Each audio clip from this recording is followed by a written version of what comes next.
श्री शिवाय नमस्तुभ्यम। हर हर महादेव। 21 अप्रैल 2024 दिन बहुत विशेष है क्योंकि चैत्र शुक्ल पक्ष की त्रयोदशी की विशेष तिथि आ रही है और रवि प्रदोष का महासंयोग भी बन रहा है। और जैसा कि आप सभी को पता है, प्रदोष के दिन प्रदोष काल की अर्थात संध्या की पूजन का बहुत अधिक महत्व होता है। इस वीडियो में हम आपको गुरुजी पंडित प्रदीप मिश्रा जी के बताए ऐसे 5 महाउपायों की जानकारी दे रहे हैं जिसे आप इस रवि प्रदोष की विशेष अवसर पर करके विशेष तिथि का पूरा लाभ प्राप्त कर सकते हैं। हम आपको बता दें, रवि प्रदोष की तिथि की शुरुआत 20 अप्रैल 2024 को रात के 10:41 से होगी और यह तिथि पूर्ण 22 अप्रैल 2024 को सुबह मतलब रात को जो 1:11 को हो जाएगी। तो अगर आप प्रदोष का व्रत रखना चाहते हैं तो आपको यह व्रत 21 अप्रैल 2024 को रखना है। और गुरुजी पंडित प्रदीप मिश्रा जी के बताए प्रदोष के दिन के उपाय अगर आप करना चाहते हैं तो वह भी आपको 21 अप्रैल को ही करना है। 21 अप्रैल रवि प्रदोष के दिन पूजन का जो शुभ मुहूर्त है वह शाम के 6:51 से रात के 9:02 तक है। इस दिन व्रत रखने से जो फल प्राप्त होता है वह गौदान करने से जो फल प्राप्त होता है उसके बराबर होता है। और आपको बता दें, इस रवि प्रदोष में सर्वार्थ सिद्धि योग, रवि योग और अमृत सिद्धि योग का भी संयोग बन रहा है। ऐसे में की गई पूजा जल्द से जल्द सिद्ध होती है और पूजन का जो फल है वह हमें कई गुना मतलब अधिकता में प्राप्त होता है। अब बढ़ते हैं गुरुजी पंडित प्रदीप मिश्रा जी के बताए रवि प्रदोष के दिन किए जाने वाले कुछ विशेष उपायों की ओर। बढ़ते हैं पहले विशेष उपाय की ओर। अगर आपका व्यापार या व्यवसाय चल नहीं रहा है, नौकरी नहीं लग रही है या फिर आपके घर में पैसा आ ही नहीं रहा है, आर्थिक स्थिति बहुत कमज़ोर होती चली जा रही है, कर्जे पे कर्जा बढ़ता चले जा रहा है, तो आपको इस रवि प्रदोष में 3 बेलपत्र वाला एक विशेष उपाय करना है। अब 3 बेलपत्र कहाँ कहाँ अर्पित करना है, किस तरह से उपाय करना है, आप वीडियो के माध्यम से भी देखकर समझ सकते हैं। पहली बेलपत्र आपको माता अशोक सुंदरी के स्थान पर अर्पित करना है। शिवलिंग में जो माता अशोक सुंदरी का स्थान होता है, गणेश भगवान और शरण कार्तिकेय भगवान के स्थान के बीच का जो स्थान होता है वह माता अशोक सुंदरी का स्थान कहलाता है। तो वहीं पर आपको पहली बेलपत्र को अर्पित करना है। बेलपत्र को इस प्रकार से अर्पित करना है कि बेलपत्र की जो डंडी होती है वह शिवलिंग की ओर होना चाहिए। दूसरी बेलपत्र आपको ऊपर बंधी हुई जलाधारी मतलब जहाँ से बूंद बूंद करके जल शिवलिंग पर गिरता है उसमें अर्पित करना है। अगर ऊपर जलाधारी नहीं है तो आप भोलेनाथ की 5 पुत्रियों का नाम लेते हुए उसे शिवलिंग पर अर्पित कर सकते हैं। अब भोलेनाथ की 5 बेटियों का नाम इस प्रकार है: जया, विषहरा, शामली वाली, दोतली और देव। इनका नाम लेते हुए ऊपर जलाधारी बंदी नहीं है तो आपको इस बेलपत्र को शिवलिंग के ऊपर अर्पित कर देना है। अन्यथा ऊपर जलाधारी बंदी है तो आपको यह दूसरी बेलपत्र को उस जलाधारी में अर्पित कर देना है। और अगर आप शिवलिंग के ऊपर बेलपत्र अर्पित कर रहे हैं तो इस बात का ध्यान रखें कि बेलपत्र की जो डंडी होती है वह आपके विपरीत ओर होना चाहिए। 2 जगह बेलपत्र अर्पित करने के बाद अब आपको तीसरी बेलपत्र के साथ क्या करना है, ध्यान से सुनिए। तीसरी बेलपत्र आपको शिवलिंग में जहाँ पे जलाधारी होती है, शिवलिंग की जलाधारी पर आपको स्पर्श कराना है उस बेलपत्र का। उस बेलपत्र को शिवलिंग में जो जलाधारी होती है उसमें अर्पित नहीं करना है, सिर्फ स्पर्श कराना है। और उस बेलपत्र को आपको बेलपत्र के वृक्ष के नीचे जाकर, अगर वहाँ पे कोई कंकड़ रूपी शंकर है वह है तो उसे उठाकर उसके ऊपर आपको अर्पित कर देना है। अगर नहीं है तो आप मिट्टी का ढेला बना के मतलब गोल आकृति बना के भी उसके ऊपर उस बेलपत्र को अर्पित कर सकते हैं। बेलपत्र को इस प्रकार से अर्पित कीजिएगा कि बेलपत्र की डंडी जो होती है वह वृक्ष की ओर होना चाहिए। बस इतना ही करना है। गुरुजी ने कहा व्यापार व्यवसाय में आपको उन्नति देखने को मिलेगी। पैसा जो चला गया है वह भी आपके पास लौट के जरूर आएगा। आपको कर्ज से मुक्ति मिलेगी। और अगर आप नए व्यापार की शुरुआत कर रहे हैं तो यह विशेष उपाय करके आप नए व्यापार को कीजिएगा। आपका व्यापार हमेशा उन्नति की ओर ही बढ़ेगा। इस विशेष उपाय को आप रवि प्रदोष में सुबह या शाम कभी भी कर सकते हैं। बढ़ते हैं दूसरे विशेष उपाय की ओर। गुरुजी ने अपनी पिछली कथा में एक विशेष जानकारी दी थी। गुरुजी ने कहा था सब जगह आपने भटक लिया, सारी दुनिया में जाकर आपने बोल लिया, सबके पास होकर आ गए, पर आपका काम बन नहीं रहा है, काम पूरा नहीं हो रहा है। तो आपको एक प्रयास करना है। आपको एक बेलपत्र, एक शमी पत्र और एक कनेर का पुष्प, इन तीनों चीज़ों को लेकर देवाधिदेव महादेव के शिवालय में जाकर देवाधिदेव महादेव को सबसे पहले एक कलश से जल अर्पित करना है। जल अर्पित करने के बाद आपको यह सभी चीज़ें शिवलिंग पे अर्पित कर देना है। गुरुजी ने कहा 2 या 3 प्रदोष निकलेंगी, बाबा आपकी झोली खुशियों से भर देंगे, यह निश्चितता है।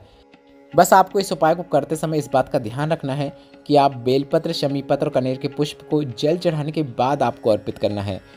इस प्रकार से किए गए उपाय से आपकी जो भी दिक्कत है, जो काम पूर्ण नहीं हो रहा है, वह निश्चित पूर्ण हो जाता है।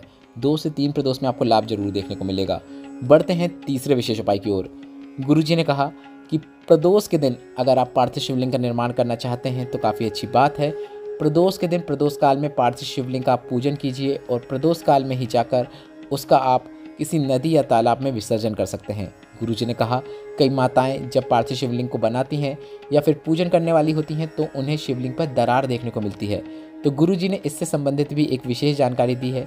गुरुजी ने कहा आप ऐसे ही मिट्टी से उसे बना देते हैं इसलिए आपको ऐसे देखने को मिलता है, पर आपको उस मिट्टी में 3 चीज़ों को अवश्य मिलाना चाहिए।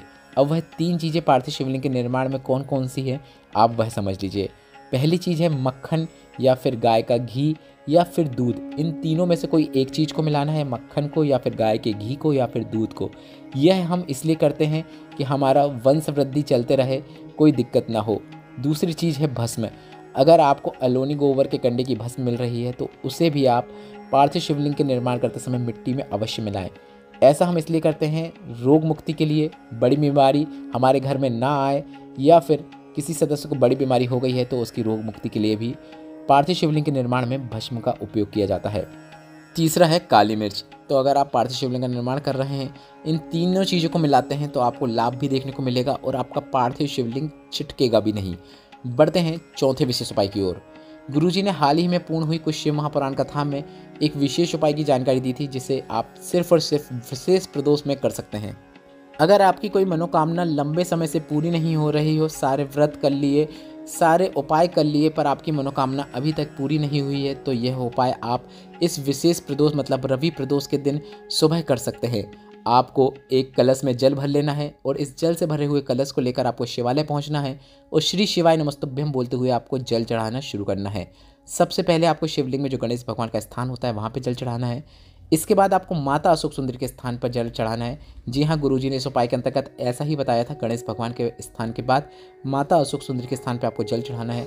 इसके बाद आपको शरण कार्तिकेय भगवान के स्थान पर जल चढ़ाना है। इसके बाद आपको माता पार्वती के हस्तकमल मतलब शिवलिंग का जो कटी भाग है वहाँ पर जल अर्पित करना है। इसके बाद आपको शिवलिंग के ऊपर जल अर्पित नहीं करना है, आपको रुक जाना है और कलश में बचे हुए जल को लेकर आपको बेलपत्र के वृक्ष के नीचे जाकर बेलपत्र के वृक्ष के नीचे जल अर्पित कर देना है। बेलपत्र के वृक्ष के नीचे भी आप जल अर्पित करते समय श्री शिवाय नमस्तुभ्यम मंत्र का उच्चारण अवश्य करें। बस इतना ही करना है और यह उपाय आपको सिर्फ और सिर्फ विशेष प्रदोष में करना है। आपको यह उपाय रोज करने की भी आवश्यकता नहीं है। गुरुजी ने बताया इस प्रकार से जल अर्पित करने से महादेव माता पार्वती से बोलते हैं, इसने मेरे शिवलिंग पर भले ही जल ना चढ़ाया हो, यह बहुत दुखी है, परेशान है, इसके कार्य पूर्ण नहीं हो रहे हैं, पर इसने तुम्हारे हस्त कमलों में जल अर्पित किया है तो तुम इसकी इच्छा, इसकी मनोकामना जरूर पूरी कर देना। इस बात का ध्यान रखना है कि यह उपाय आपको सिर्फ और सिर्फ रवि प्रदोष या फिर किसी विशेष प्रदोष में सुबह करना है। बढ़ते हैं पांचवें और अंतिम विशेष उपाय की ओर। हाल ही की कथाओं में गुरुजी ने एक शमी पत्र वाला एक विशेष उपाय बताया था जिसे आप नौकरी प्राप्ति के लिए, शीघ्र विवाह के लिए, रोग मुक्ति के लिए या फिर अपनी किसी भी प्रकार की मनोकामना को पूरी करने के लिए कर सकते हैं। उपाय काफ़ी सरल और आसान है। इस उपाय को करने के लिए आपको एक शमी पत्र को लेकर प्रदोष के दिन सुबह या शाम कभी भी शिवालय पहुंच जाना है।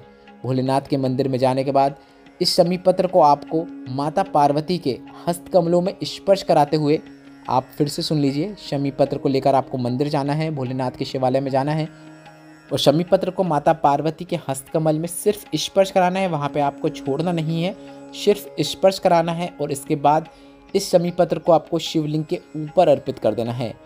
ऐसे ही अर्पित करना है जैसे आप बेलपत्र अर्पित करते हैं, मतलब शमी पत्र की डंडी भी जलधारी की ओर होना चाहिए। माता पार्वती के हस्तकमलों में आपको स्पर्श कराने के बाद शिवलिंग के ऊपर बेलपत्र को अर्पित कर देना है और ऐसा करते समय आपको श्री शिवाय नमस्तुभ्यम या फिर नमः शिवाय या फिर ओम नमः शिवाय, जिस मंत्र का आप उच्चारण कर सकते हैं उस मंत्र का उच्चारण करते हुए ऐसा आपको करना है। इसके बाद उस कामना को जो भोलेनाथ तक आप पहुंचाना चाहते हैं, अगर वह शीघ्र विवाह की है, नौकरी प्राप्ति की है, रोग मुक्ति की है या फिर जो भी मनोकामना है, वह मनोकामना आप भोलेनाथ से बोल सकते हैं। और मनोकामना बोलने के बाद आपको एक बार और श्री शिवाय नमस्तुभ्यम जरूर बोलना है।